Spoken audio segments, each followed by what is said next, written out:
don't you start it?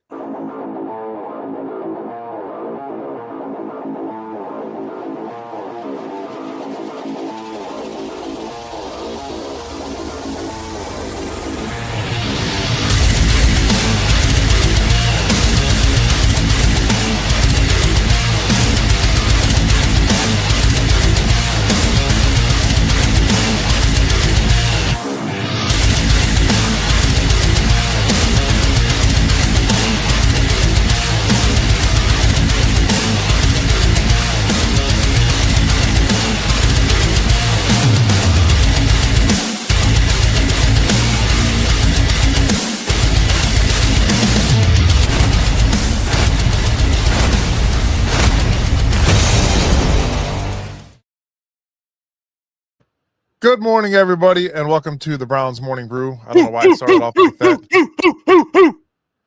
You guys want to hear a funny story? This is actually a true story. This happened like an hour ago. So you know how Gary likes to interrupt things?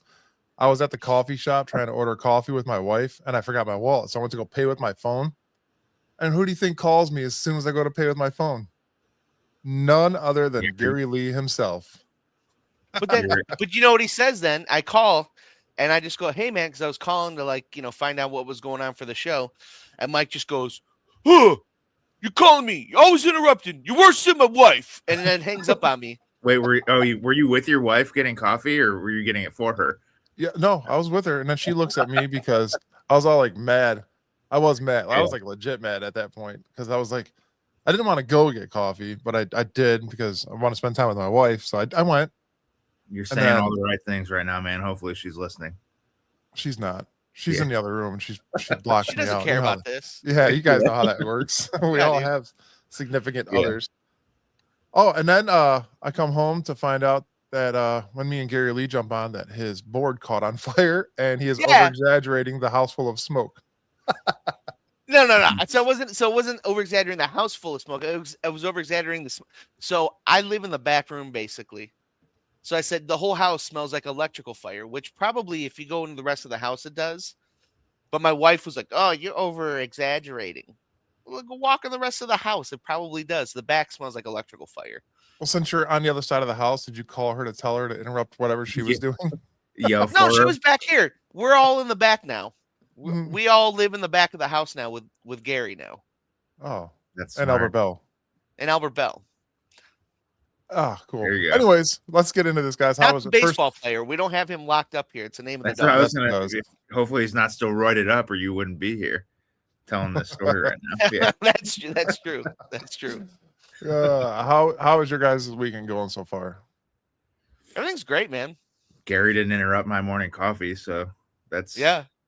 That's good. Yeah, just like my wife.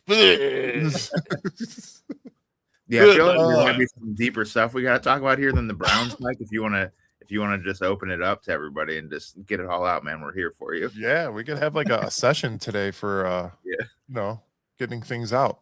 Yeah, what else do I do that's like your wife? Or what do you want me to do that's like your wife? I'm not answering that. PG-13. PG-13. Okay. But guys, obviously we were talking a little bit before the show. I'm talking about making a song, and Logan's got some ideas now, which is great. But as we know, we do have Todd Monken as new head coach of the Cleveland Browns. First and foremost, guys, what is your take on that? Coming into the first week of this, hearing about the news, did you guys think it was going to be Todd Monken? Did you guys ever think this was a possibility to, be our head coach of the Cleveland Browns, coming back, bringing him back? Go ahead, Gary. No, go ahead, Logan. I don't admittedly, I mean, I know where he's coached and whatnot, but he was just so far off my radar. Like, I kind of was just like, not numb to it, but I and don't know enough to know whether or not he's a good coach. And I think the reports started to come out, and you never know what's true, but that it was like a middle ground that Barry and Haslam had, where it was one of them wanted Schwartz, the other one wanted Shieldhouse, and they couldn't agree on it, so they hired another guy. I don't know. It's just like so far out of left field. We'll get way more into it, but honestly, my first feelings were, what the hell? Like, this doesn't make any sense. But what about you, Gary? Yeah, I tell you, I was at first not very happy about it. I was Mhm. shocked, because it wasn't one of those guys. Um, it was not who. There's a saying out there where it's like, anything crazy can happen as long as it's, what you expect, right? So this was just like it just wasn't what any of us were expecting. I think I had been on here talking before that I specifically didn't want Monken because of his history with the Browns, and it's not necessarily, I don't think, anything having to do with him per se, but just because I don't want anybody that was here with Freddie Kitchens. That being said, Mhm. I am I am a guy that wants to develop Shador Sanders, right? And so we got a head coach in here that wanted to draft him. He's bringing guys in here from the Ravens organization. It's an organization that we keep saying is a top organization. Um, he does have a track record of winning, kind of no matter where he goes, except for here under Freddie. Um, so I guess I'm going to enter this with an open mind. I'm not as upset about it right now as I was when everything first started. And the Browns definitely did some good PR releasing that video with him and Shadur. Yeah, Uh, I'll and play that here in a minute. yeah, we have that. You could play it, and I'm warming up to the idea. I just, you know, he just wasn't like you said, Logan. He just wasn't on my radar. Um, yeah, I want the Browns to win. you yeah, know, I um, and I want the Browns to win. Is what it comes down to. So I think where a lot of people were upset about this, it has really nothing to do with Todd himself, or his background, or his resume. It really is about it wasn't expected. right. You know, I think it's a Joker and Batman that talks about that, right? Where Joker says, like, if you shoot a criminal in the streets, no one says a word because it's expected. But if you blow up kids, I don't remember the whole thing, but it's Oh, you there get went what I'm saying. PG-13. Yeah, I'm going somewhere that's weird, but you get what I'm saying. It's the Yeah, unexpected versus the expected, and it just was unexpected, and then I think that's why people went apeshit over it. Um, yeah. And like so when we watched this video, like you said, it's like the perfect PR move. Um, and I just as you were saying it, like you mentioning Freddie Kitchens, I remember like being extremely excited when we hired him just because of what Baker had did the year before. Like I was pretty skeptical on it, but it was hard not to be excited. And then when Freddie Kitchens said in his opening press conference, what was the quote? If you don't wear brown and orange, you don't matter. Like he said that, and then the whole city just kind of was behind him, and it ultimately was awful. That's kind of like what I'm trying to keep in mind with these Monken videos. yeah, It's like okay, great. He's kind of seems the opposite of Stefanski, where Kevin kind of just says all the right things, and after every game, we got to play better. It's on us, not the players, and I have to be better coach and all that other stuff. And Monken kind of seems to just say whatever the heck he's thinking, which is cool, but it doesn't necessarily mean like Freddie did the same thing kind of. So I'm just trying to keep all that in mind with this. Um, oh, for sure. Sam, what do you think? Oh, well, oh, sorry. Sam is not here, ladies and gentlemen. This weekend, he's got his nephew's last wrestling match before he goes off to college. So good luck to Which him. makes it And wait. Which makes it sound like he's a good uncle, right? that's is what he that never what went to any other one. He's just going to the last one. He's just going to the last one. Let's just put that out there. So he's not a good uncle. Yeah. Man. Yeah, but I'm not a good uncle either because I don't go to my nieces and nephews stuff really either. So I'm not throwing stones at a glass house. We're all bad uncles here because we do podcasts instead of go see our nieces and nephews.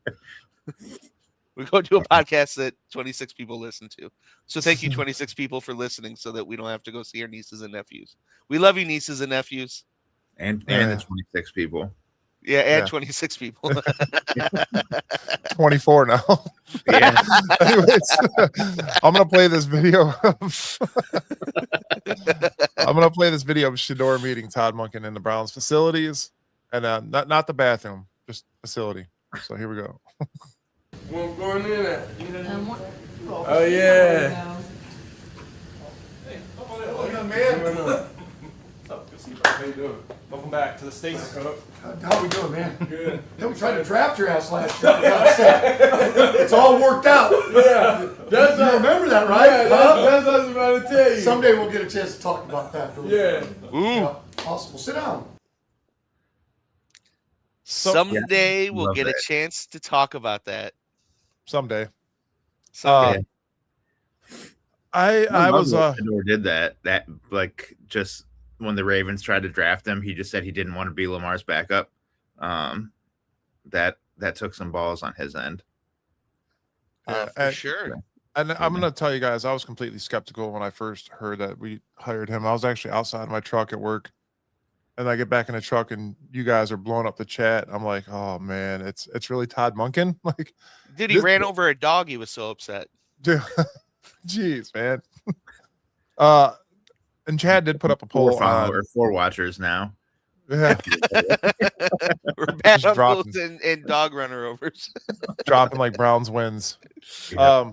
But Chad did post a thing on X, a poll about when we're gonna finally get over the sadness and try to come back to reality, because it is a first-time head coach in the NFL. He's coached in college before, but the issue is he was already here on a failing team. So people just jump to the worst conclusion because we're the Browns, right? I mean, that's the obvious conclusion when you think about Todd Monken being the head coach of the Browns.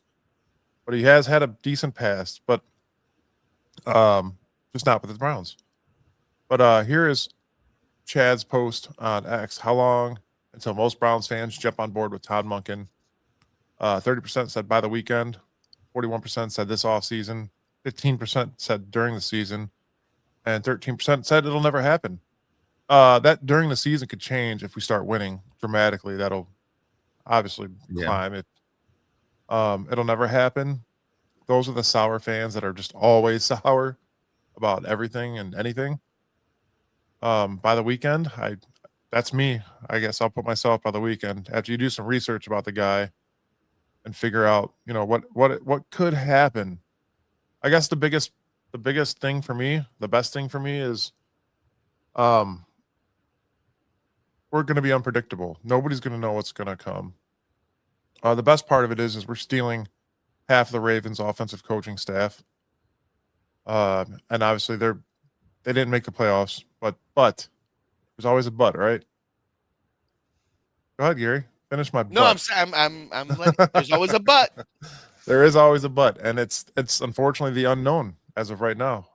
It all depends on what the new offensive line coach does, what the new offensive coordinator does, and the decisions that Andrew Berry and Jimmy Haslam try to make during the season. There's obviously meddling, and we're going to get into that shortly, but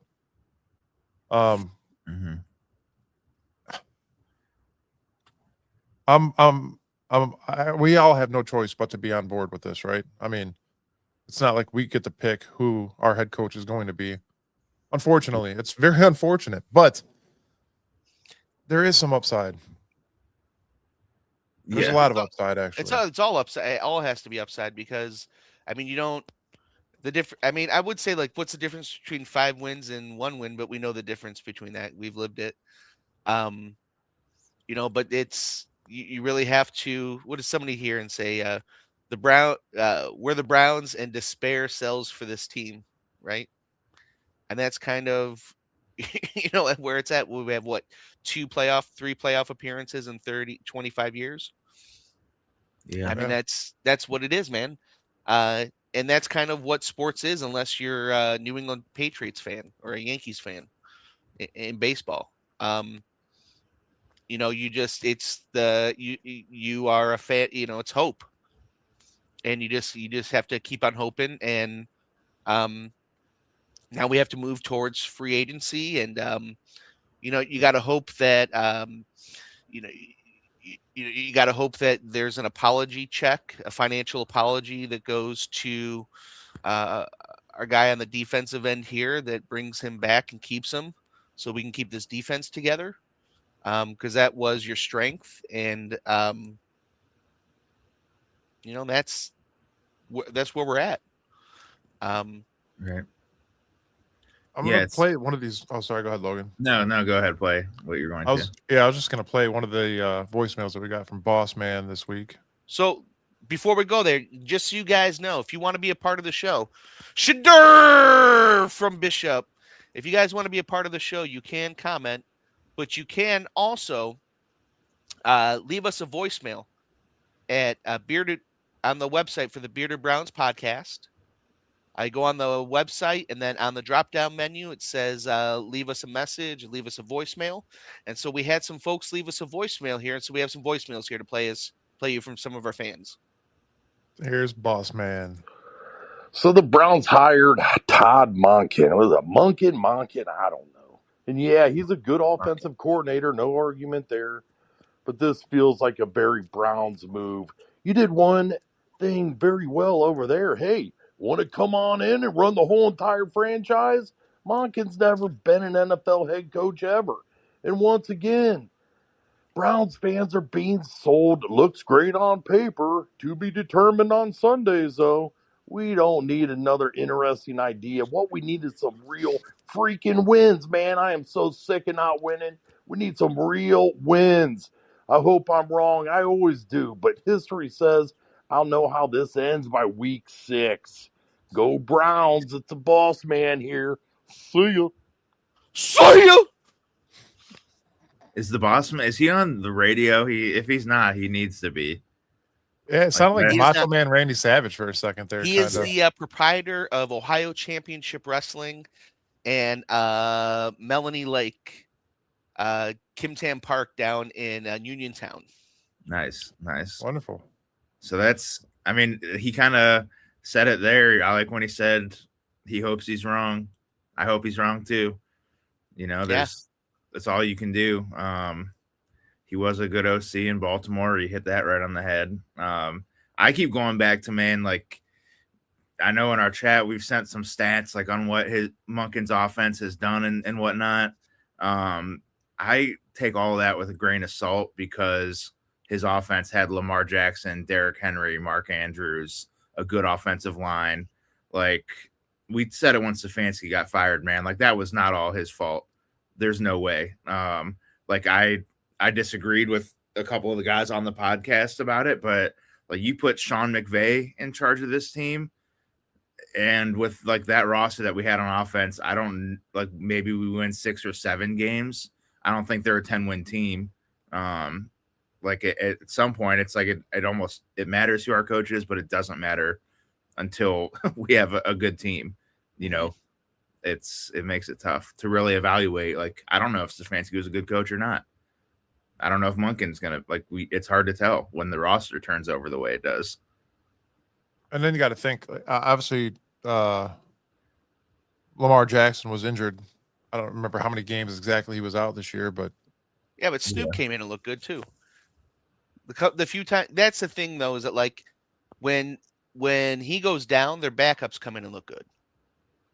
With Baltimore, I think this, just the Baltimore defense didn't look like a Baltimore defense, which is where, it slipped for them. And that's not on Monken. Their offense still was a good Baltimore offense. Mm-hmm. Yeah, that's fair. Huntley, when he's come in, he looked well. He was another like Shador type Pro Bowler that played in just a few games and got in the Pro Bowl last year or the year before, whenever that was. Yeah. So we'll see. Like I said before, the biggest thing here for me with Monken is he wants the quarterback that we drafted. The guy that looks like that has the upside and developed, he wanted to draft him. So there. Is it set in stone that? And I don't even want to bring up Watson, but I have to. He wasn't in the show notes, but like, I feel like this the Browns thing that would happen is somehow Watson ends up the starter. And I'm agree with you, Gary. Like, I want Sanders to do well. I think like some of those deep throws he's made and avoiding people in the pocket, like there's like flashes that show that he could be a good NFL quarterback. But like, what if, like, to me, it's just like the Browns thing that would happen is Watson somehow finds his way in, or like they open a QB competition at the start of training camp, Watson wins it. And like, actually, like, do you think he could look good under this? Like, I just feel like that is what would happen is Watson ends up looking good, but it's the last year that we have him. And then for sure. know But what you I mean? also too like now it's 6 years since Watson's looked good though. Yeah, that's fair. 6 years. Even if that were the case, his contract, if we did for some odd reason re-sign him, if he did look good, he ain't getting as much money. Right. Yeah, No way. I mean dude, but he's 6 years out from 6 years. That's a long time, especially in the NFL and as a quarterback. The injuries that he's had, shoulder, Achilles. Dude, he has a shoulder and arm injury that like has never been seen before Yeah. in the NFL. You know, and I know that he looks good in, him in practice and stuff and what they're saying, but like it's just the NFL is a different game than last time he was a Pro Bowler. I mean, you're talking like since that's happened, he sat out a year voluntarily, then was suspended a year, and then he's had 4 years of being a Brown and all that. You know what I mean? So it's 6 years, man. Yeah. Yeah, That's we're gonna fair. wind up Yeah, paying it's the just guy. like it's like everyone just keeps saying like he's definitely the backup, and like he's making a ton of like I don't know if I was Jimmy Haslam, and we could talk about meddling here in a second, but like if I'm spending $50 million on the guy, like that might be one of the first things I say is like, and I'm not saying this is what I want because I don't necessarily, but like, can you try to make it work with this guy, or else I've wasted $230 million. I think that also though with like as like a businessman, for there's like this thing of like Cost or whatever. yeah, like sunken cost type, you know what I mean, where it's just like you can't keep throwing bad money at bad money. You know what I mean? And like that right now, that's bad money, and you get out of it after this upcoming year. Yeah, and he did publicly call him a swing and a miss, I guess. So it's not like that's I forgot about that too. Yeah, I mean, like he's, I think if something happens and something happens and Sanders gets hurt, and then Watson comes in and does something like the wet 11s here says and takes them to the, let's see here, playoffs. Yeah, it takes him to the playoffs. See, he put something else in there so it didn't show, but he takes him to the playoffs. Then you're talking about something, in what you're saying. But like, I just don't know that. Like, I don't know if that can happen. The NFL is just a different game. Yeah, and the stadium's brutal, man. Like, it happened when Gabriel, like when Sanders got hurt the last home game. Whenever he hurt his finger and had to come out for a couple plays, and Gabriel had to go in there, the entire stadium just started booing Gabriel, even though like because nobody knew that Sanders was hurt. I think the same thing would happen with Watson. I mean, we saw what happened when he hurt his Achilles, and I still think that was one of the worst things I've ever seen, like at a game, was just the stadium cheering that the guy got hurt. But the fans do not want that guy to take the field over Sanders. No, absolutely not. I just don't want him to take the field, period. Yeah. I think Todd Monken knows that. I think the whole franchise knows that. That's without a doubt. Dude, my wife is getting ready and she sprayed some perfume, and man, smells good. I'm just like your wife, buddy. That is not you, Gary. That's me. We're gonna get back on task here. Todd Monken, guys, started his career off in the Jacksonville Jaguars in 2007. He was hired as their wide receivers coach. He was there until he returned to Oklahoma State in 2010 for 2 seasons. This guy has bounced back and forth from the NFL to college, NFL to college. Southern Miss on December 10th of 2012. It was reported that Monken accepted the position as head coach of Southern Miss football team. He was hired to replace Ellis Johnson after an 0-12 season. Monken guided the program to an impressive turnaround in his 3rd season there. 2015, finishing with a 9-5 record and playing the Heart of Dallas Bowl. For his efforts, Monken was named a Conference USA Coach of the Year. Then after that, I'm trying not to. Sorry. Mike, if Then he you went got to to go take care of something for like 17 seconds, Gary and I can 17 hold seconds. down the show. Yeah. Man, I got it like a good 24. Yeah. Then 2016 comes along. Monken goes to the Tampa Bay Buccaneers. Monkeneers. Dude, if it was fitting, come on. It worked out. Went to the Monkeneers to be their offensive coordinator. After head coach Dirk Quetter was fired at the 2018 season, Monken was not retained Your Twitter. on Bruce Arians' staff that year. Then, guys, 2019 came along. Guess where he went then? Yeah. The Browns. And like little note there, while on his time here, there's that report that like during the season he was going and talking crap about how chaotic the organization was when he was talking to other coaches like at midfield before the games and stuff. I don't know what he thinks changed either. That's what's crazy. It's actually not. Yeah, it's worse. Maybe I don't know. Like we had a franchise QB and then just traded him or got rid of him for Watson, which we don't need to talk about anymore. Like it's arguably worse than it was. I mean, at least we won some games, but yeah. 2019, January 14th, 2019, hired by the Cleveland Browns to be the offensive coordinator under our favoriteest coach ever, guys, Freddie Kitchens. And remember, if you don't wear brown and orange, you do not matter. Cleveland against the world. Yeah, yeah. So then, after the big failure here in Cleveland, the inevitable, right? He goes to Georgia. January 1st, January 17th, 2020, Monken was hired by the Georgia Bulldogs to be their offensive coordinator and quarterbacks coach. Under head coach Kirby Smart, he was a part of the Bulldogs coaching staff that won the national championship over Alabama in the 2021 season. Monken won his second championship as part of the Georgia coaching staff when they defeated TCU 65-7 in the national championship. I actually remember that game. That was after Michigan lost to TCU in the Final Four, whatever you call it. That was a great day for you guys, wasn't it? Then we said, you know what? They were calling plays. We didn't know what they were. We got to start figuring out what their plays are beforehand. But then we called our buddies over in New England and said, "How'd you do that?" Yeah. Bill Belichick, we'll write you a check. Let us know how you do this. February 14, 2023, the Baltimore Ravens hired Monken as their offensive coordinator after the departure of Greg Roman. In his first seasons as a Baltimore offensive coordinator, the Ravens went 13-4 and achieved AFC's top seed in the 2023-24 NFL playoffs.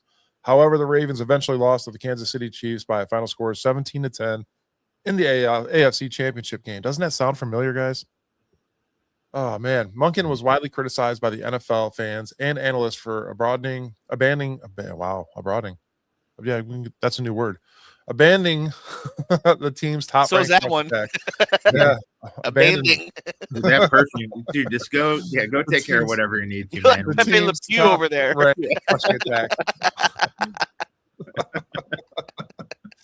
Oh man. Oh, good day. So they lost 17-10. We just hired the guy that. What did they abandon? To the Kansas City Chiefs. No, but what did they abandon? What did he get criticized for? The run, the pass. The do we top rank rushing attack during a team season. We have the notes here, and I'm just not even making an effort to help out and read them.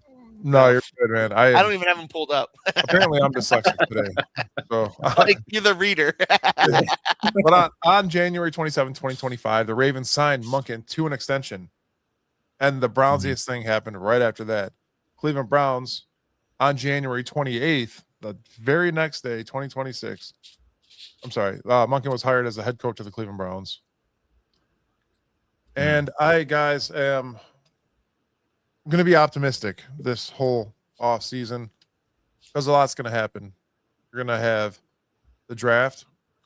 You're going to have free agents, which Andrew Berry did pretty well with last year. Hopefully he could do that again. You have 2 first-round picks. You could build this offense, a majority of it this year. Yeah. And that's up to them. This I is want to know. probably a Steelers fan right here. It says this. The poop stain. Only 3 poop stain fans without Begs on their head. BEGS. I was gonna say now they spelled all the words right. It can't be, but they didn't. No, they didn't spell the words right. He abandoned the A. Yeah. And the dentist probably.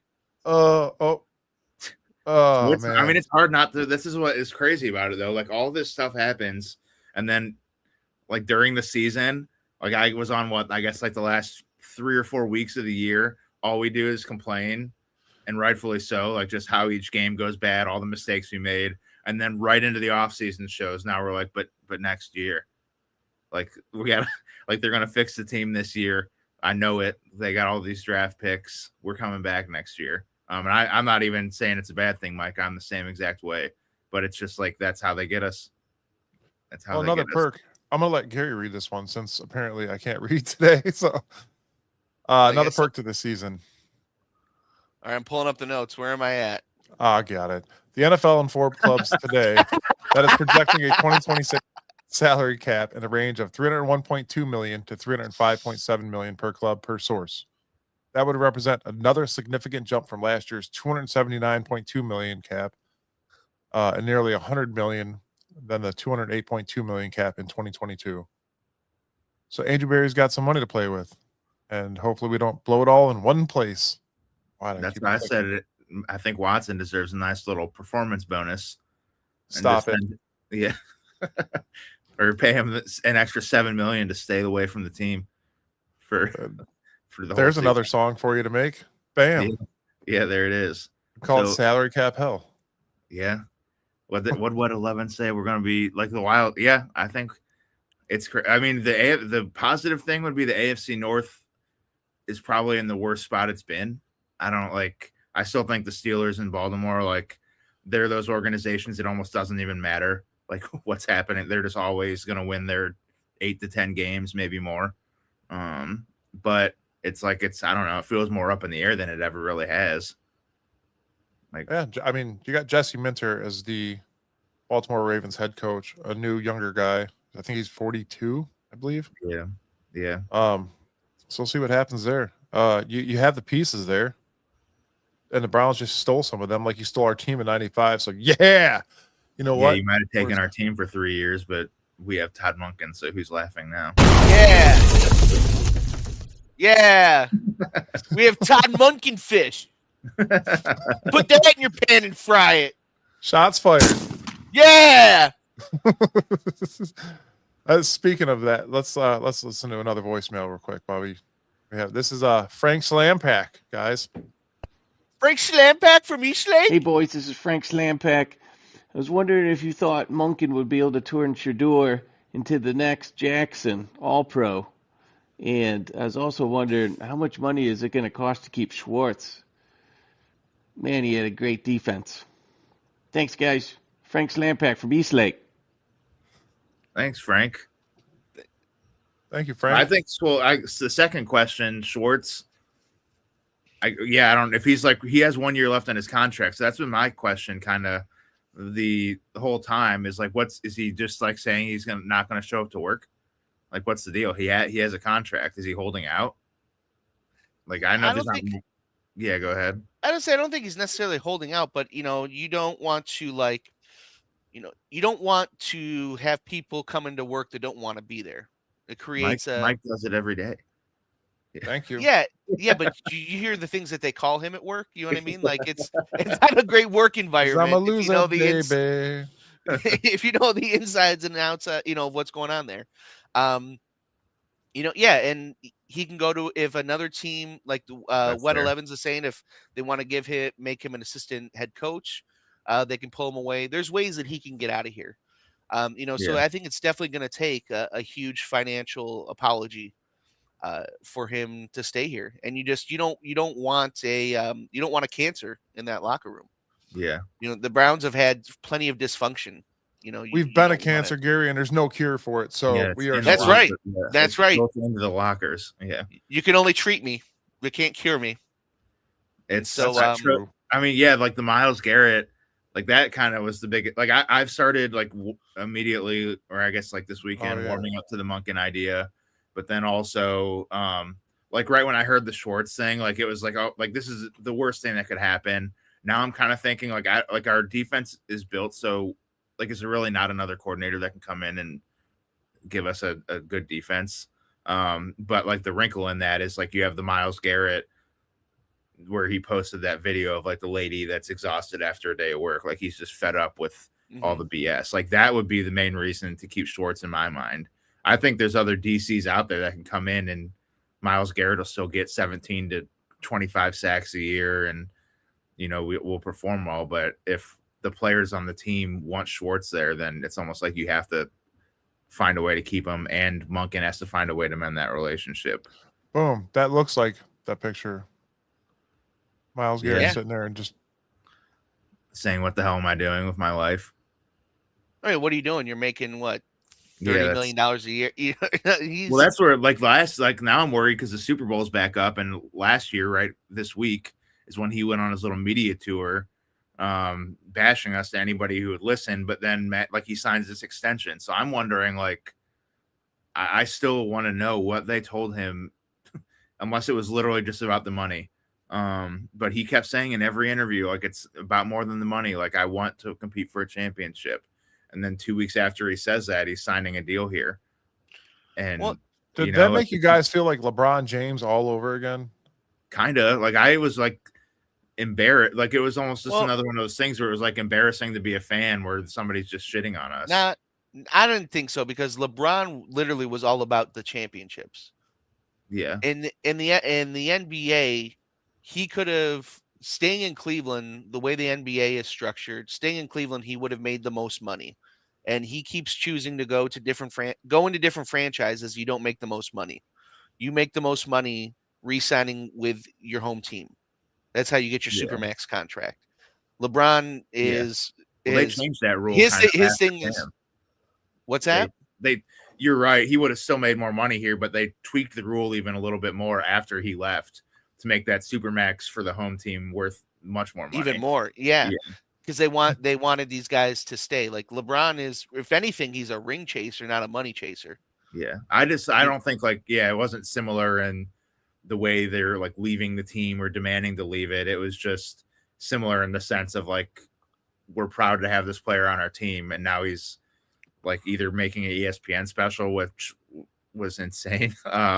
Or like Myles Garrett's going to every media outlet that will listen and just like shitting on I guess I already said it, whatever, but shitting on the city. Like it was just like kind of another, like, this is such a Cleveland thing that would happen. Like it's embarrassing and sucks that we have to sit here and watch it. I'm not going to sit here, but Sick Jones, I'm not going to dwell on this very long, but I saw it. You're an idiot. Yeah. I'm calling somebody an idiot. I don't care. Yeah. He ain't getting anything. Yeah. He ain't getting it. Ain't getting it. He ain't getting it. Is the uncle getting it too? Yeah. Anyways, but going back to that first part of Frank Slampack from Eastlake's question, is he going to turn him into another Jackson? I mean, they're different type of quarterbacks. I mean, here's the thing: is it Lamar Jackson is Myles Garrett with an arm? Wait, we don't know that Myles Garrett doesn't. We don't know that Myles Garrett doesn't have an arm. By the way, we've never. That's true. That's true. Lamar Jackson. There's nobody in the history of the NFL that is Lamar Jackson. Like just like like the physical gifts. Like a talent. Like he's just a unique talent. You mean? Dude, he's crazy. He's a defensive end. He's a defensive end with a crazy arm. Mm-hmm. What is he? 6'4"? You know what I mean? He's pretty much he's not indestructible because he gets hurt, but he's pretty indestructible for the hits that guy takes. Yeah. For how many times he's out. He's like such a unique talent. Like Sanders, the little spins out of the pressure that he does and stuff that you can see he has the athleticism, but he's not running a 4.6, 4.7 40 to get away from anyone like Jackson. He has athleticism. He doesn't have the athleticism, you know? Yeah. Like Mike Vick. Yeah. Mike Vick and like is the only other Randall Cunningham, maybe. Like but Mike Vick was faster than Lamar Jackson, but Mike Vick wasn't as big as Lamar Jackson and couldn't take he hits that got Lamar it. takes. He ain't got it. Lamar Jackson is Lamar Jackson is a semi truck in like 16th gear or however many gears those semi trucks have. So you guys You know, check out Mike Vick was a 18. Ferrari, man. 13, Yeah. 18. 13, Somewhere in 18, whatever. Mike Vick was a Ferrari. Mike Vick was a different type of guy. It's tough. Like they're just I don't I want to always like harp on the negative, but it's like like if Lamar Jackson, like if we would have drafted Lamar, I think he was in the Baker draft, right? So He was like last Josh pick of the Allen first and round. Sam Darnold also, but like it just could we honestly say that even if like I don't think Monken can make him into Lamar, he can maybe make him into a star player, but not the same kind. But I don't know if you put Lamar Jackson on our team, like if he's even Lamar Jackson. Like he never becomes Lamar Jackson if the Browns draft him. That's what it's sad to say. Like I don't like Josh Allen, like that one, like or even Sam Darnold now, like and Baker didn't. How funny is that? Wrong. Yeah, like that's the Vikings How funny is that, man? Yeah, like did you guys see that the Vikings fired their GM because 2 days ago they asked him like why you didn't franchise tag Sam Darnold, and he basically said like there's I understand why we did it back then, but yeah, we messed up. He said it like a lot more eloquently than that, but pretty much admitted, yeah, maybe we should have done that. And then they fired him the next day. Yeah, well, money can burn it. Yeah. I may be high, but your TJ Watt stats are low. So yeah, get out of here, dude. Anyways, you put a franchise tag on somebody like that. You've seen it. You've watched it happen the past couple of years where people fall off a shelf after you give them money like that. And it could happen, man. I mean, Sam Darnold wasn't one of the greatest quarterbacks, and now look at him now. Yeah. It happened, man. I mean, how old is Sam Darnold? However old Baker is, I guess. But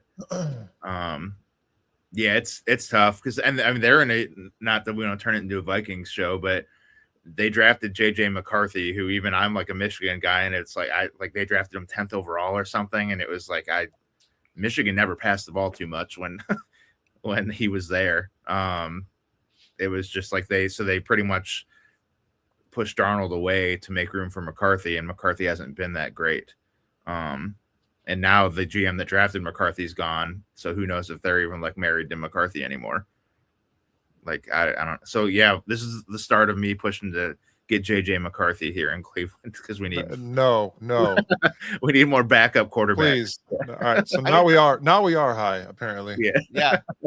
I'm just kidding. I do not want. I don't think he like has the tools to be great. How pissed are Jets fans right now? By the way. Yeah. Who cares? I'm just saying, man. Like we think we have it bad here. Like I mean, dude, I guess like the Jets haven't moved, but man, dude, Jets fans. Hey, at least they have another team to fall back on. They could be like, screw it, wake up one day. Dude, you don't have. If you're a Jets, no. You do not have another team if you're a Jets fan, man.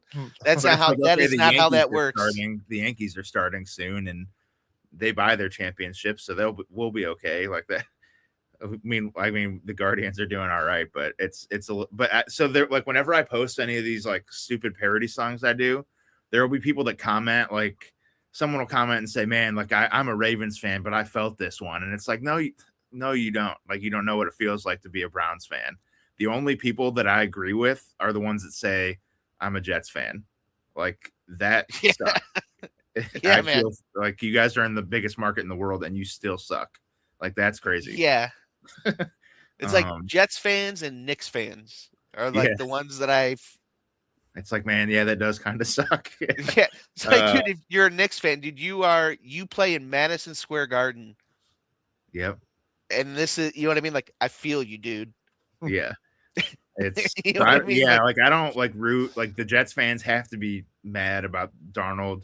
I don't root against Baker, but like there's like kind of a part of me that doesn't like if he was in the Super Bowl, like in the Super Bowl next week, I would not be doing well. So it would just I can't root for him to lose, but I don't root for him to win either because it's just too painful. Yeah. Yeah, and I just like, and I feel like I said with Knicks fans too, it's like, dude, we got a Dolan too, so I get it. Yeah, that's true. We've got the other Dolan. Yeah, that somehow lucked into having the most selfless superstar there's ever been, and we did sign. So yeah, for all the complaining we've been doing, thank you, Jose Ramirez.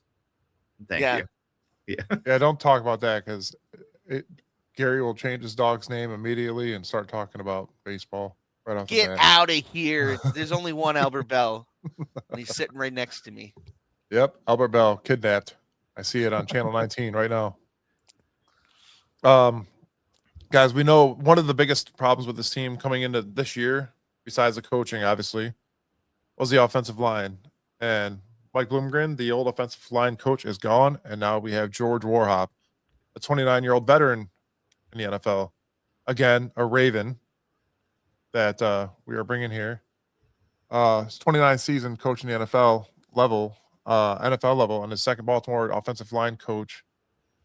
He previously spent time with the Texans in 2022, Jaguars from 19 to 21, Buccaneers 2014 to 18, and he was here on our Cleveland Browns from 09 to 13, 49ers in 05 to 08, Cowboys in 03 to 04, Cardinals in 98 to 02, and Rams 96 to 97. Prior to entering the NFL ranks with the St. Louis, he served 11 seasons as a collegiate coach at Boston College from 1994 to 95, SMU in 93, New Mexico in 90, Vanderbilt in 87 to 89, Kansas in 84 and 86, and his alma mater, Cincinnati, in 1983. He also spent 2 seasons, 91 to 92, as the offensive coordinator for the London Monarchs of the World League of American Football. So this is obviously a huge need for the Cleveland Browns. We need an offensive line, and we're all hoping, obviously, that that's something that they're going to build in the draft, free agency as well. It could be built, right? I mean, you can build an offensive line in a year, you think? Right? That's a possibility. I mean, why not? I guess the question is will this guy have a say in who he brings, or is this going to be all Andrew Berry? Are they going to work together and find out who needs to be here and who's going to work well with this veteran coach? Yes, I mean, we had the list. There's some free agents out there. I think it's tough. We have they've tried to build the line is the problem. Like they got Zinter, Conklin's always hurt, and Dwan Jones. I like him, but these guys just are always hurt, so it's hard to tell what we even have there because they're not available really. I think the offensive line is something. Like the draft seems to have quite a bit of linemen in it from what I've seen, and a couple guys that are like projected top 10. So I would hope that we address that in the first round somehow. Stefanski, there we go. Yeah, you guys. I mean, hopefully, yeah. If Penix can throw or Kirk Cousins can throw screen passes, you guys will be all right. Well, we know Stefanski likes screens, so we'll see what happens. Zinter sucks. Yeah. Yeah, unfortunately. I hate those first team All-Americans. Yeah. His first words to Sanders were, "You told us you didn't want us to draft you. We're going to talk about that." So, yeah.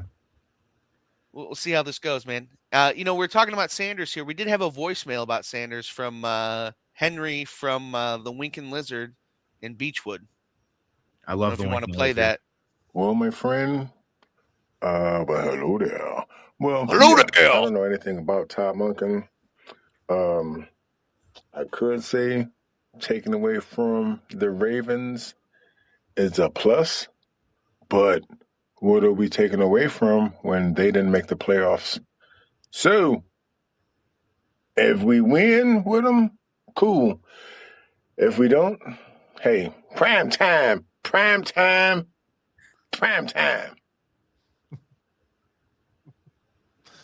I hope not. Same. I mean, if he did, if they started winning in college, if Colorado made a playoff run, if Colorado ever gets in the playoffs, then we can start talking about that. Yeah. Or if they ever win 5 games. But or 6. Yeah. It is I think that's only one of the positive. It seemed like John Harbaugh really did want to keep Monken. Isn't that kind of where some of the relationship got fractured, whatever they were saying? Harbaugh was insistent on keeping Todd Monken and they didn't want to, or something like that. Yeah. And then here you look at it, the Browns would have just hired him away anyway, so he could have stayed in Baltimore. Yeah. Like all of that was Maybe unnecessary. Andrew Barry's playing chess out here while everybody else is playing checkers. Yeah, that's the first time you've ever heard that. The Browns Yeah. playing chess while everybody else is playing checkers. Yeah. It's probably the first and last time you will ever hear that being said. Barry got John Harbaugh fired, and then we took the coordinator that he wanted. Yeah. And Gotcha. Trade away all of our picks and not fix the team. And then we have our new offensive coordinator that Todd Monken picked as well, picked right from the Baltimore Ravens. His 9th season at Baltimore and his 3rd as a run game coordinator. The Ravens ground attack flourished in 2024, led by running back, obviously none other than Derrick Henry, who rushed for an AFC best 1,921 yards and became the first player in NFL history to produce multiple seasons of at least 1,900 rushing yards.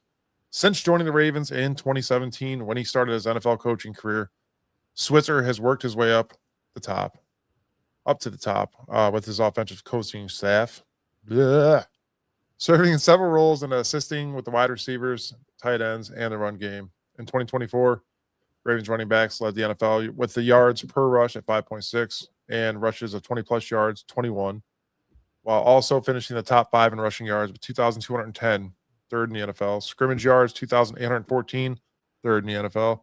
And total touchdowns, 22, tied with 3rd in the NFL. 17 rushing touchdowns, tied 5th. Among all running back rooms, that's pretty good. I obviously, you got I think we have a pretty solid running back room right now. Obviously, once they get to work and people come off injuries, it's going to be a hell of a year. I think also a Akron, University of Akron offensive lineman. There we go. Yeah. Oh, see, that's cute. You do have the notes open. Gary, I pulled them up when you're. I read along to see all the words that you screw up while you're reading. Yeah. I have them I open looked now. up to see if he Danny was Bryer related. is next. Danny Bryer's next. See, I have him open. Danny Bryer. There we go. Oh. I was looking him up to see if he was related to Barry Switzer, the Oklahoma coach, but he's not. Hey, boys, watch this. Danny Bryer, 9 years experience. His 3rd season in Baltimore and 2nd as an offensive assistant coach, where he works most closely with the tight ends. I was going to delete the rest of it. While Oh, you son of a! I saw you highlight it. Sabotage. Yeah. Oh man. So, yeah, everybody that doesn't, we have a Google Doc that has our show notes on it. So actually, it's a good idea. I think we'll randomly hit Mike with that one. Yeah, that would be great. Maybe I should make the letters a little bit bigger so I could see them, read them better. Because I'm all like, I mean, I wouldn't be messing up the words if Gary didn't mess up my morning coffee purchase. That's fair. And I got a red eye. It's got me going right now. Oh, you're gonna poop so much. Red eyes make you poop, man. Oh, I'm good now. I had a Danish as well. Red eyes and Danish. Fancy. Red eye will open up your brown eye. You know. Jesus.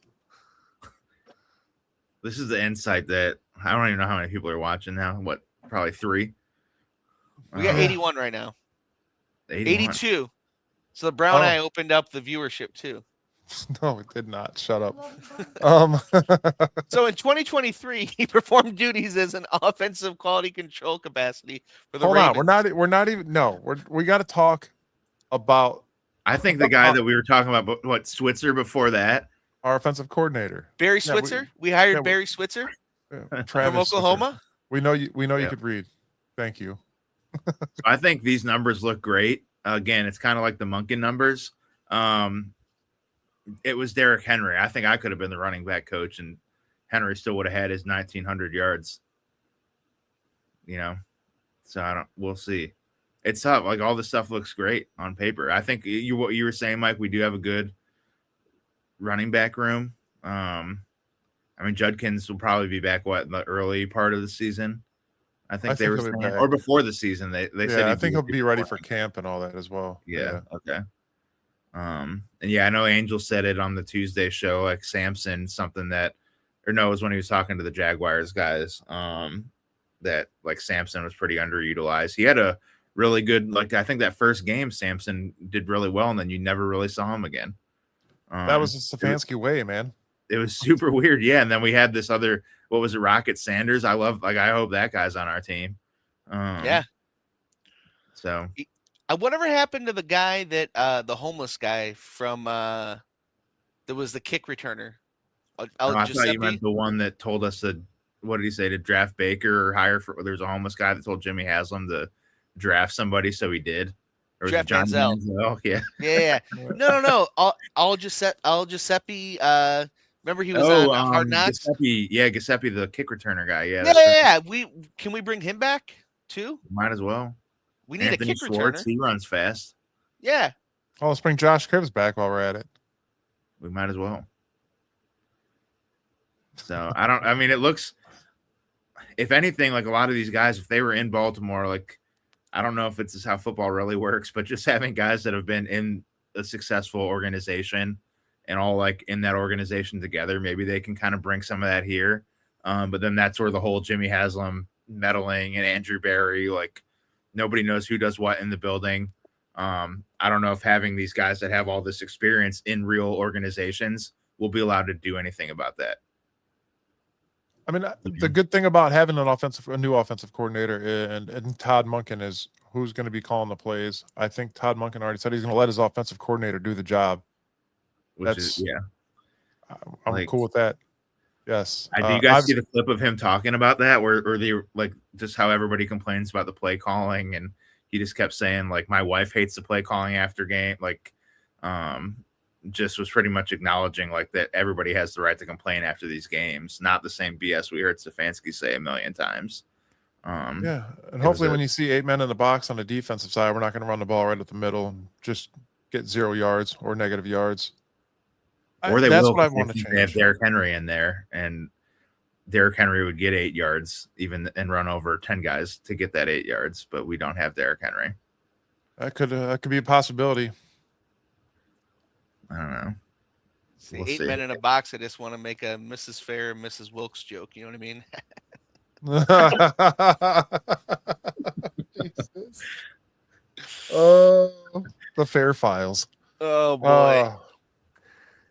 I do like the move on the offensive coordinator side of the thing. It gives us a lot to look forward to, guys. Obviously, we get built up every single year, correct? And now we have a whole new offensive coaching staff to look forward to. Not so predictable anymore. That's what I like about it the most, is you're not going to know what's going to happen, what kind of offense we're going to run. I mean, I guess you could look at Baltimore's offense and be like, hey, they're going to do that. But I'm sure there's going to be some scheme changes, some adapting that our offense is going to have to get used to, especially with the new offensive line, guys coming in, possibly a new wide receiver or two. I'm up for it. I want to see what they could do within this year to rebuild this offense. Defense, I think it was Chad actually that said it the best. I'm going to touch on some defensive thing real quick. The defense without Jim Schwartz is good. You have all very notable players that do their job and they're good at what they do. Except when you lose Malik Collins and you get run on, like, it's easy. Oh, you mean Barry Sanders for the Titans? Yeah. Tony Pollard turned into Barry Sanders for 60 minutes. Yeah. Yeah. But honestly, guys, do you think that Jim Schwartz is the guy that made that much of a difference coaching this defense? I think these guys are professionals. Like, what are they going to all be so sad that Jim Schwartz is gone? They're going to show up and not try.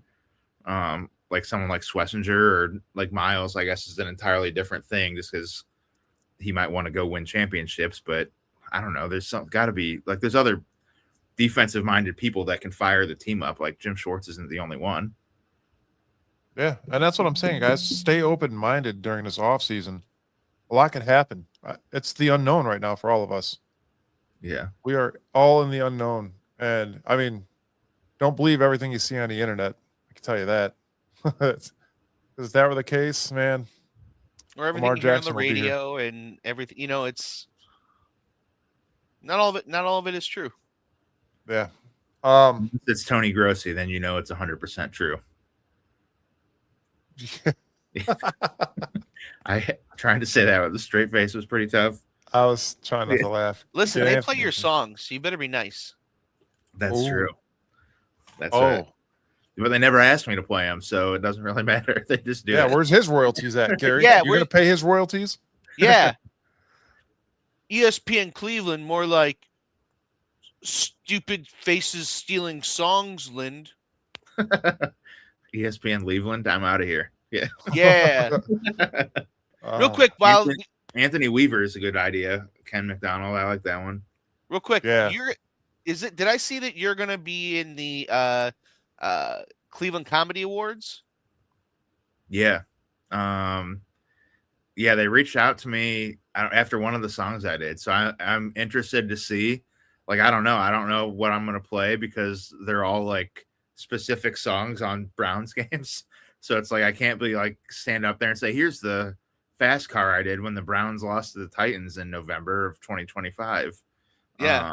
So I don't know, but yeah, we'll see. That's awesome. When is that? It's in March. I'll get an exact date, but it's in March at Okay. Hilarities in downtown Cleveland. Yeah, get March- dates. Get dates so March. Browns fans can go out and see you. Yeah, good call. I forgot about that. March 32nd at 1700. Yeah. So yeah, maybe by then I'll be our new defensive coordinator and won't be able to do the show. So who knows? Yeah. There's your song. Yeah. Danny Bryer, guys. This is going to be huge. He was a pass game coordinator. Gary, do you want to finish reading your little story there? Sure. Yeah. So Danny Bryer, he's a pass game coordinator. He has 9 years of experience. It's his third season in Baltimore and second as an offensive assistant coach, where he works most closely with tight ends. In 2023, he performed duties as an offensive quality control capacity with the Ravens, joining the club after 3 seasons with the Atlanta Falcons as an offensive assistant in 2020 to 2021 and run game specialist in 2022. He previously served as a Tampa Bay Buccaneers analyst in 2016 before being promoted to you son of a Logan. Defensive assistant coach in 2018. He also worked with the Miami Dolphins coaching staff during OTAs in 2015. Before entering the NFL ranks, when he was just a wee boy, he was an assistant to the head coach, assistant director of player personnel at Indiana in 2013. Bryer, not to be confused with the ice cream, earned a bachelor's degree in history from Akron. He spent time as a defensive undergraduate assistant at Illinois in 2009 and Akron from 2010 to 2011, rejoining the Zips as a graduate assistant in 2012 and 14 while pursuing his master's degree. Why are they all from Akron? I didn't look. It's kind of weird. Keep it local, man. Keep it local. Yeah. Oh, hey Sam, you done being an okay uncle? No, he hasn't even started yet. That's what he's walking into. He could have been on the show the whole time. Yeah. Breaking news. My inside source tells me that Jimmy Haslam wears 2 left shoes and Andrew Berry eats 2 bowls of Frosted Flakes with skim milk every morning at exactly 8:15. Okay, I'm headed into the building for my nephew's wrestling tournament. Have Cool. fun. You're going to let us know when Yeah. you're taking a crap too? He sent a text earlier. He was like, hey guys, I'm tying my shoes. Yeah. With the cast on, though, it's extremely Yeah. impressive. So, I don't know. Like, Sam we'll see. LaCavera, the world's okayest uncle.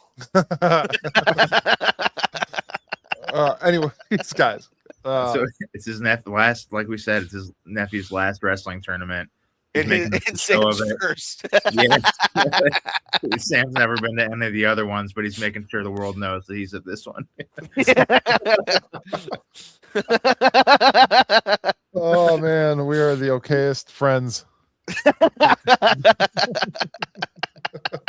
That's what I said right after I got off the show the first time. I was like, man, that was pretty easy to make fun of. That was like pretty easy to make fun of these guys. I think I want to be back on another show. They're pretty good at making fun of me too. I think this is gonna work.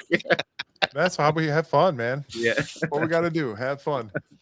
We get called names during the show by Pittsburgh fans that can't Can't spell. even spell. Yeah. I We can't were even bags read, over our apparently. heads, and Gary looked like he was staring into a microscope and a teleprompter at the same time while reading. That was fun. That's what we gotta. Well. Yeah. Just I don't have my readers on. Let me find those. Get him, Mike. You know how to set up audio better than I do. Let's get this guy reading audiobooks. There's your 4 score and 7 Lord, years ago. Lord of the Rings or something. Yeah. That'd be great. Oh man, this is great. Guys, try to get back here. Pass game coordinator. Obviously, that's going to be a huge thing for Shedeur Sanders. Hopefully, that's somebody that will be able to help develop him, and that's what I want to see. What's going to happen? Camp's going to be huge this year because obviously we already know, like we said, there's going to be a battle between him and Deshaun Watson to see who's starting. I'm pretty sure it's easily and undoubtedly, it's going to be Shedeur Sanders, right? I mean, that's what I was about to. I would like if they just came out and said that. I don't know if you saw Shelby Harris was interviewing with someone and said that when Shedeur came in, like it was nice to see shots downfield, and made some weird comment about how most of the season prior to that it was a lot of like dinks and dunks, which may or may not be a shot at Dylan Gabriel, but like if Shedeur was able to step in there and start taking shots downfield, then I would assume that Dylan Gabriel had the green light to do the same thing and just never did. I would like, it'd be nice if Monken they kind of just said like we're going to try to make it work with Shedeur, like just to keep everybody quiet. We don't have to worry about it for a year. Yeah. Who knows if they'll do that? Did you hear that? All 104 of you? There's 104 people in here. Mm-hmm. Uh-oh. We're getting paid. No. Yeah, I'll pay for half of next week's coffee. There you go. Yes. Interrupted coffee. You can't forget that. Yeah. But yeah, I like this. Somebody to focus solely on Shedeur Sanders and the quarterback game in itself. That's going to be big for us. Danny Bryer, Travis Switzer, George Warhop, all the guys from that other team, the AFC North. And it's going to be interesting because I'm going to watch the Falcons games this year and see what the outcome of that is. I'm going to watch the Baltimore games this year to see what the outcome of that is. And I'm obviously going to watch the Browns games to see what the outcomes of those are. I'm actually going to watch the Chargers games for their special teams. Yeah. Well, their special teams unit's already built. Ours is not. I need to see it. I'm telling you, man, none of the stuff that happens here matters because they'll go somewhere else and they'll be great. I need to see it. Yeah. I think they have the leading returner in the NFL right now. Well, if they go from the leading returner in the NFL to like middle of the pack, it's Bubba. Reason. Yeah. But I heard that Bubba Ventrone was another Haslam pick, and they were like good buddies, and Haslam's been wanting to get his hands on Bubba Ventrone.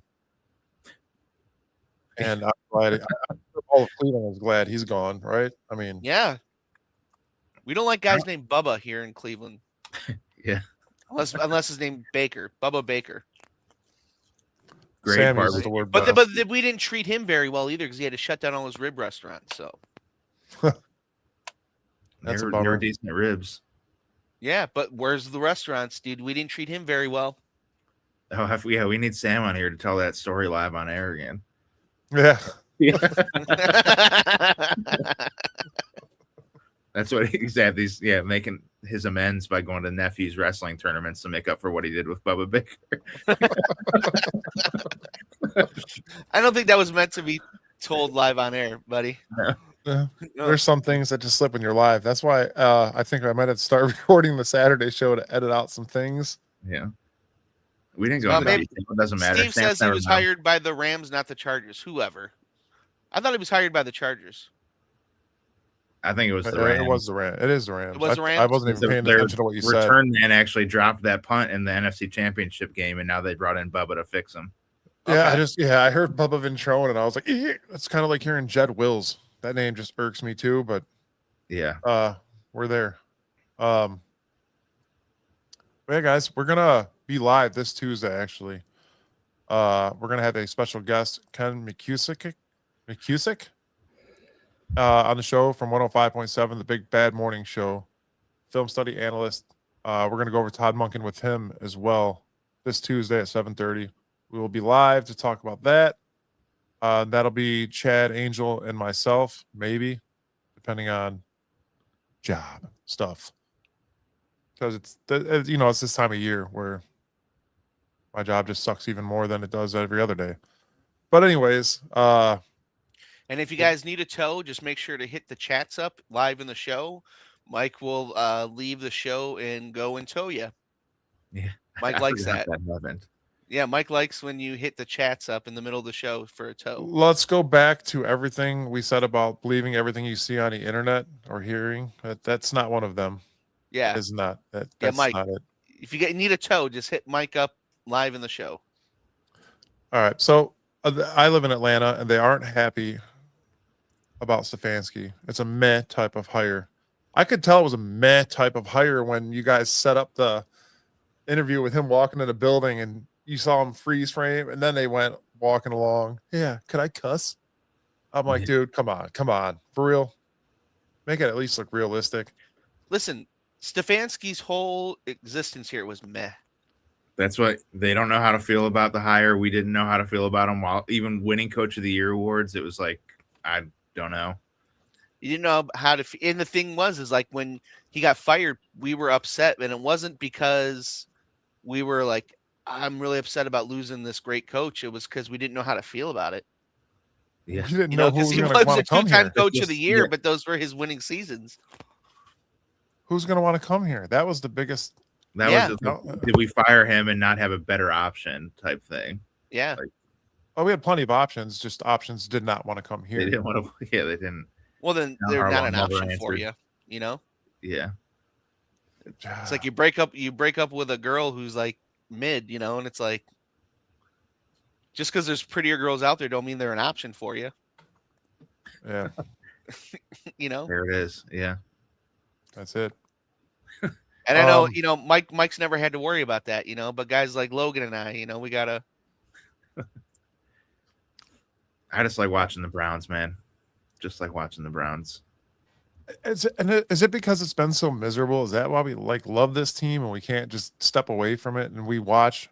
Like it's like somebody sitting there with our eyes peeled to watch every Browns game. We do it, and then not because of the show. We did it before the show.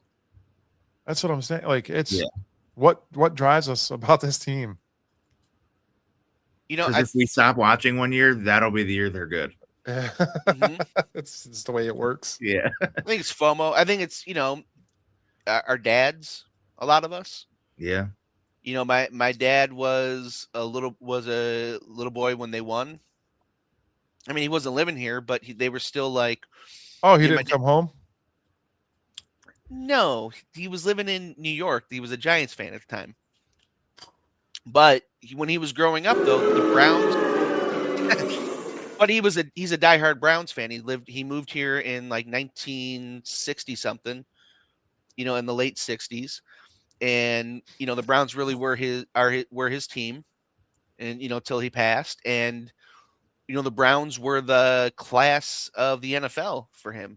You know, that was a horrible joke, by the way. I'm sorry saying your dad didn't come home. No, he didn't because he died. Come on, man. We have a moment of silence, please. He died 8 years ago. He came home in an urn. Oh, that's my mom came home in an urn 15 years ago as well. Sorry. That was a sentimental moment on the show, guys. We don't do those. Yeah. Oh, we do it every week. What are you talking about?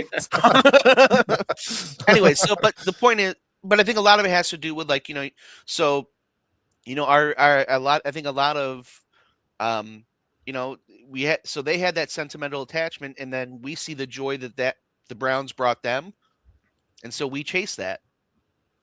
It's like my dad had dog pound tickets in the 80s. Like, yeah, when his actually the buddy he had the tickets with still has those tickets all this time, all these years later.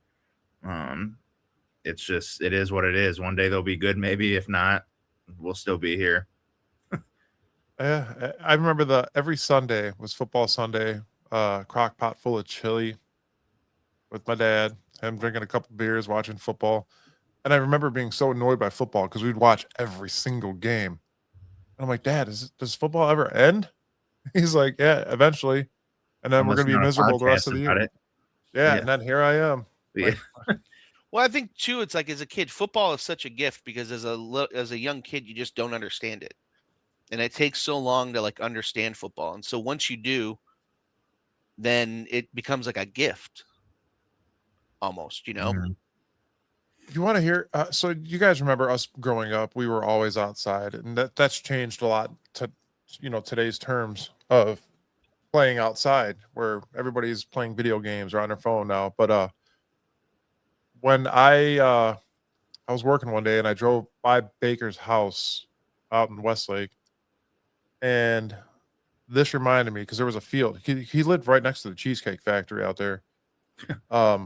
Yeah. Where he was getting, Why did I have to say that? I could have just said Crocker. That's what somewhere, we said. you His know? house. I was gonna make the joke. I was like, "You mean the Cheesecake Factory?" Yeah, he lived right around the corner from there. But us playing outside as kids, that's what we did with our friends. We went outside and played football. And I think this kind of built that up where when that dad drove past his house, there was like a field off the side of the road.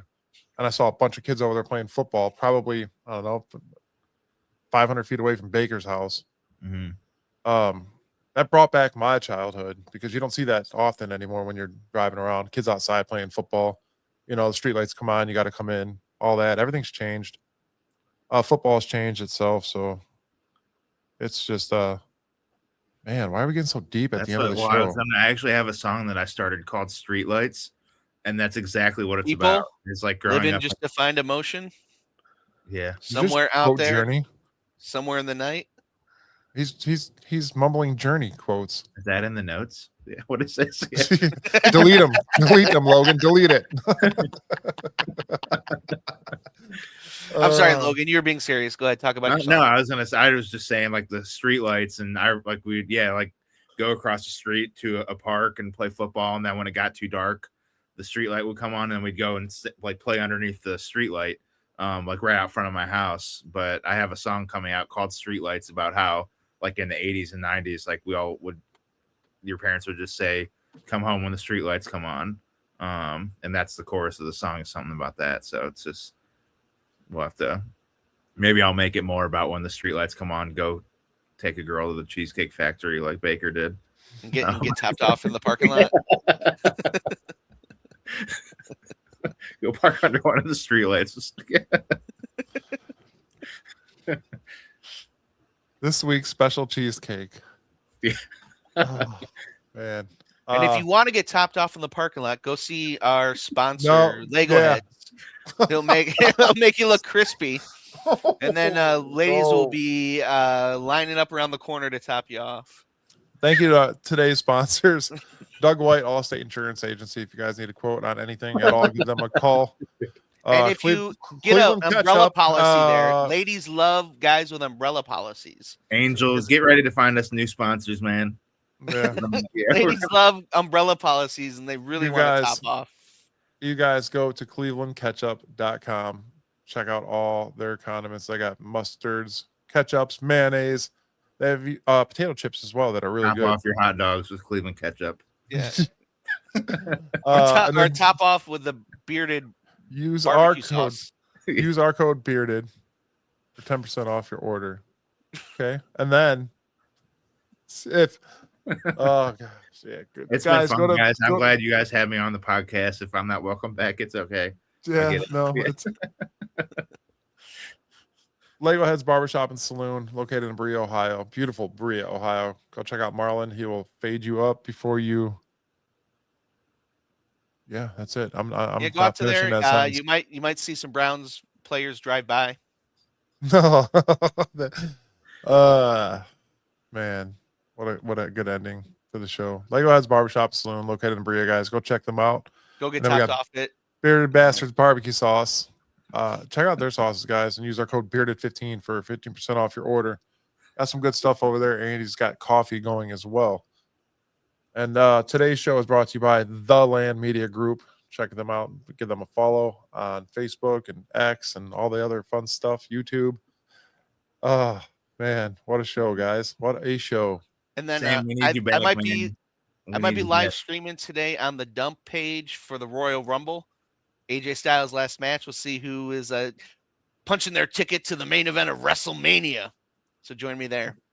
And if you guys like championship Cleveland teams, be sure tomorrow at the Wolstein Center, 2 p.m., Cleveland Crunch will be playing Fort Wayne at the Wolstein Center.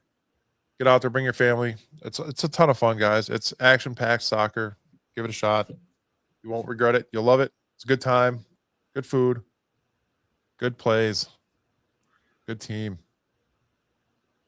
But yeah, that concludes our show. If there's anything you guys want to talk about before we exit today, let it out now. And not Gary. You don't anything you want to say, Logan? Because Gary's got to haul his out. Gary said everything I was going to say, so I don't really have anything. I topped it off. Yeah, Gary topped the show off well. Yeah. All right. Happy ending for the show. I think it's a good place. W's to in the chat. W's in the chat, boys. W's in the chat. And don't forget to join us this Tuesday. Special guest Ken McCusick from 105.7, the Big Bad Morning Show, film study analyst. It's going to be a fun show. Chad and Angel are going to be all analytical with this guy, and I'm sure he'll be there, and I'll just be sitting here like this. He's got lots of film of Todd Monken. We don't know what the film is of what he's doing with Todd Monken, but he's got film of Todd Monken. He'll be studying film of Todd. Film of Todd. But yes, check out our sponsors, guys, and join us Tuesday at 7:30 live. We will see you all then. Until then, go Browns. Go Browns.